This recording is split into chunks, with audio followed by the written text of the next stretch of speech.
নমস্কার বন্ধুরা, আমি Rupa Nandi. Welcome back to my channel. চলে এলাম আবার একটা ব্লগ নিয়ে। আজ বৃহস্পতিবার, সকাল এখন 8টা বাজে। অনেক সকালে ঘুম থেকে উঠে পড়েছি, কারণ ছেলের এক্সাম চলছে।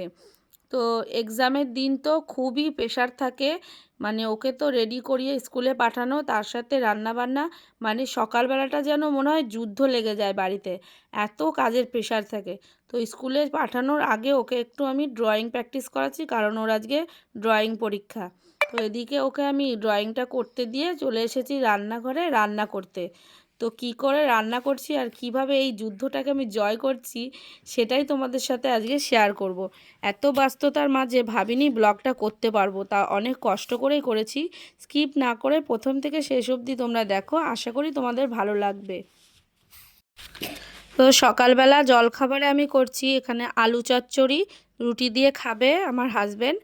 আর দুপুরে একবারে রান্না করে থুয়ে যাব, কারণ ছেলেকে নিয়ে আমি যাব। স্কুল ছুটি হতে হতে ওর প্রায় 12টা, সাড়ে 12টা বাজবে, বাড়ি আসতে আসতে 1টা বেজে যাবে। তাই শীতের বেলা অত দেরি করে এসে রান্না করাটাও একটা দেরি হয়ে যাবে।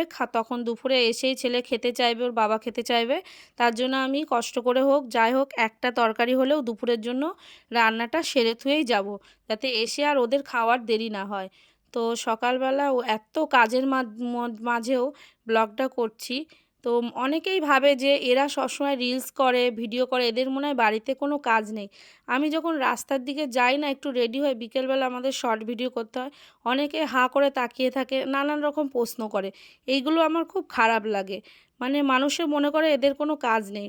আমি তাদেরকে একটা কথা বলতে চাই যে আমরা যারা কন্টেন্ট ক্রিয়েটার, তাদের কিন্তু একটা আলাদা লাইফ আছে। মানে সংসারের সমস্ত কাজ করেও আমরা যেই টাইমটায় রেস্ট নেয় ওরা সবাই, সেই টাইমটা কিন্তু আমরা রেস্ট নিই না, আমরা তখন আবার ভিডিও করতে লেগে যাই।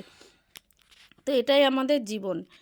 তো দেখো আমি কথা বলতে বলতে সকালের আলু চচ্চড়ি রুটি সব হয়ে গেছে। আর আমি সকালবেলা পাড়ার ওপর থেকে মাছালা যাচ্ছিলো, তো একটু জ্যান্ত রুই মাছ নিয়েছিলাম, সেটা কেটে ধুয়ে নিয়ে এসেছি, সেটা রান্না করব এখন শিম আলু দিয়ে। আর এদিকে আলু চচ্চড়ি হয়ে গেছে, আর তার পাশে আমি ভাত বসিয়ে নিয়েছি দুপুরের জন্য। সকালবেলা ছেলে যেহেতু ভাত খেয়ে স্কুলে যাবে, একবারে ওর জন্য চাল নিয়ে নিয়েছি। আর যেটা থাকবে দুপুরে আমরা সবাই খাবো। সকালে তো আমরা ভাত খাই না, রুটি খাই, শুধু ছেলেই ভাত খাবে। দেখো শিম আলু কেটে নিয়ে একটু গোটা জিরে ফোড়ন দিয়ে এটাকে হালকা করে ভেজে আদা জিরে বেটে খুব সিম্পলভাবে একটা পাতলা ঝোল করব, মাছের ঝোল। এটা দুপুরের জন্য। আর ও একবারে আমি রান্না করে থুয়ে যাচ্ছি, কারণ ওর 12টার মধ্যে পরীক্ষা কমপ্লিট হয়ে যাবে। আবার বাড়ি চলে আসলে না, বারবার আসা যাওয়াতে, বাড়ি স্কুলটা একটু দূরে, তো টাইমটা ওখানেই চলে যাবে, ফালতু আসা যাওয়ার দরকার নেই। সেজন্য আমি একবারে ওখানে বসে থেকে ওকে নিয়ে তারপরে বাড়ি আসব। আর এমনি যখন নর্মাল ক্লাস হয় তখন 1:40-এ ছুটি হয়, ওর বাবা নিয়ে যায়, আবার ছুটির সময় আমি গিয়ে নিয়ে আসি। আর এখন এই টাইমটা ওর বাবা বসে থাকতে পারবে না, ওর একটু কাজ থাকে, সেজন্য আমি যাই এক্সামের সময়। তো তার জন্য আমি একবারে সমস্ত কাজ করে থুয়ে যাই। এই জন্যই সকালবেলাটা একটু যুদ্ধই মনে হয়, কারণ এই এত সকালের খাবার, ছেলের খাবার আলাদা, বা ওর ছেলের বাবার খাবার আলাদা, আবার ছেলের টিফিন, আবার দুপুরের রান্না, তার সাথে সকালের আশিবাসি কাজ তো আছেই। আবার স্নান পুজো, ছেলেকে স্নান করানো, রেডি করানো, একটা বিরাট বড় একটা চাপ। মানে এইটা পুরো 2 থেকে 3 ঘন্টার মধ্যে আমাকে কমপ্লিট করতে হয়। সেই জন্যই আমি বলছি এটা একটা যুদ্ধর থেকেও কম কিছু নয়, সাংসারিক যুদ্ধ। যাই হোক, এদিকে তরকারিটা প্রায় কষানো হয়ে গেছে, জল ঢেলে দিলাম, দিয়ে একটু ঢাকা দিয়ে রেখে দেবো 10 মিনিট মতো। একটু সাদাম ভাব হয়েছে বলে একটু কাশ্মীরি লঙ্কা গুঁড়ো দিলাম, যাতে একটু কালার আসে। তারপরে এটা একটু ঢাকা দেওয়া থাক। ওই পাশে আমি বাঁধাকপির তরকারি চাপাবো। তো বাঁধাকপিটা আমি আগের দিন রাতেই কেটে রেখেছিলাম কাজের সুবিধার জন্য, তো সেটাই এখানে করে নিচ্ছি। ওই একই মশলা দিয়ে একটু বেশি করে করেছিলাম, যে জানি যে দুটো তরকারি একটাই মশলায় হয়ে যাবে, তাই ওটাতে একটু দিলাম, বাঁধাকপিতেও একটু দিলাম। তো রান্না চাপিয়ে দিয়েছি, দুপাশে দুই দুই কড়াইয়ে হচ্ছে আস্তে আস্তে। এদিকে আমি ঘরটা গুছিয়ে নিই, বাইরের কাজগুলো কমপ্লিট হয়ে গেছে, ঘরটা পরিষ্কার বাকি ছিল। আর এই যে জামা কাপড়গুলো কালকে কেচেছিলাম, এগুলো ভাঁজ করা হয়নি, সোফার উপর জড়ো করে তুললাম, পরে সন্ধেবেলা টাইম মতো করে নেব। তো এইদিকে ঘরটাও ঝাড় দিয়ে নেব। ছেলে আমার খুবই দুরন্ত, এক্ষুনি ঘর পরিষ্কার করব, আবার যেই চোখের পলক সরাবো সঙ্গে সঙ্গে আবার নোংরা করে ফেলবে। তো সারাদিনই মনে হয় মোটামুটি 2-3 বার বিছনা সোফা পরিষ্কার করতেই হয়। এক্ষুনি যদি দেখে পরিষ্কার, আবার এসে কখন যে নোংরা করে ফেলবে দেখতেও পারবো না। তো যতক্ষণ স্কুলে থাকে বা ঘুমিয়ে থাকে ততক্ষণ একটু শান্তি, এতটাই জ্বালাতন করে। তো দেখো সারা ঘরে খেলনা ছড়িয়ে রেখেছে, একটার পর একটা গাড়ি কিনবে, ওর পিসি, ওর বাবা, ওর মাসিরা কিনে কিনে এনে দেবে, আর 2 দিনের মধ্যে ভেঙে চুরে নষ্ট করে ফেলবে। তো পটিতে গিয়েছিল, পটি করছিল, চিৎকার করছিল যে পরিষ্কার করে দেওয়ার জন্য। পটি থেকে এলো, এবার আমি ওকে পরিষ্কার করে দিয়ে এসে ঘরটারগুলো ঝাড় দিয়ে নিচ্ছি, আর ও লাফালাফি করছে।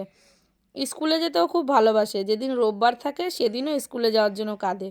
তো দেখো আমি মেঝেতে একটা চ্যাটা পেতে দিলাম, কারণ মেঝেটা এখন খুব ঠান্ডা, আমাদের শান্তিপুরে তো ভীষণ শীত। তো ছেলে দৌড়াদৌড়ি করে, খালি পায়ে ঠান্ডা লেগে যাবে, ঠান্ডা লাগার খুব ধাত, ওই জন্য আমি সবসময় কিছু একটা চ্যাটা হোক কি কার্পেট হোক পেতে রাখি মেঝেতে। তো দেখো কালকের ডাল ছিল ফ্রিজে, সেটা গরম করে নিলাম, আর গরম গরম ভাত আর একটু আলু চচ্চড়ি দিয়ে ছেলেকে খাইয়ে দেবো। আর ও তো মোবাইল ছাড়া খাবেই না, ফোন দাও ফোন দাও করে মাথা খাচ্ছে।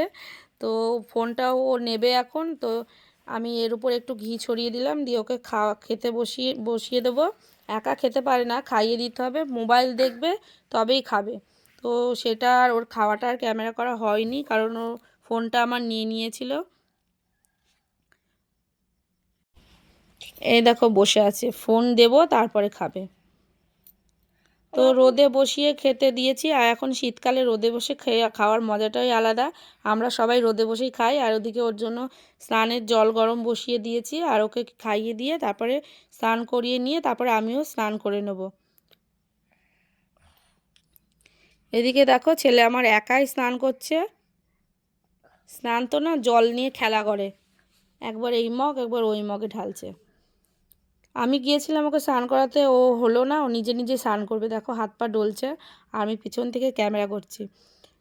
তো ওকে স্নান করানো কমপ্লিট হয়ে মুছিয়ে টুচিয়ে জামা কাপড় পরিয়ে দিয়েছি। তো আমিও স্নান করে চলে এসেছি। তো সকালবেলা এত কাজের চাপের মাঝে আমার আর খাওয়া হয় না, আগে আমি পুজোটা দিয়ে নিই, যদি টাইম পাই কিছু তাহলে অল্প একটু খেয়ে তারপরে যাব। তো ঠাকুরঘরটা পরিষ্কার করে নিচ্ছি, করে নিয়ে পুজোও সারা কমপ্লিট। ওদিকে ছেলে যেই শুনতে পেয়েছে আমি পুজো করছি, ঘন্টা বাজাচ্ছি, ও দৌড়িয়ে এসেছে ঘন্টা বাজাবে বলে।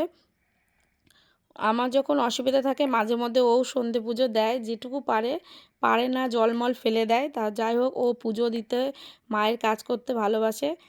যখন ওর 2 বছর বয়স তখন থেকে ও ঠাকুর ঘরে ঢোকে, পুজো দেয়। ওর মেন উদ্দেশ্য বাতাসা খাওয়া, পুজো হয়ে গেলে বাতাসা খাবে, সেই জন্য বসে থাকে। এ দেখো স্কুল ড্রেস পরে ঘন্টা বাজাতে বসে পড়েছে। এমনি সাইডে বসিয়ে রেখেছিলাম তাতে হবে না, আসনে বসে ঘন্টা বাজাবে। তো ওর বাবাও চলে এসেছিলো, বাবাকে খেতে দিয়ে দিলাম, দিয়ে এবার আমিও রেডি হয়ে গেছি, এবার ছেলেকে নিয়ে বেরোবো। তো টিফিন করাটা আর ভিডিও করা হয়নি। তো বেরোচ্ছিলাম তখন ওর বাবাকে বললাম একটু ক্যামেরাটা ধরে দাও, আমরা বেরোচ্ছি লাস্ট মুহূর্তটা, মানে গাড়িটা নিয়ে বেরোবো, সেটা তো আর মোবাইল ধরে ক্যামেরা করতে পারবো না। তো আমার বরই ভিডিও করে দিচ্ছিল। তো কমপ্লিট আজকের মতো এটুকুই থাকলো, আশা করি ভালো লাগবে, কমেন্ট করে জানিও তাহলে। টাটা।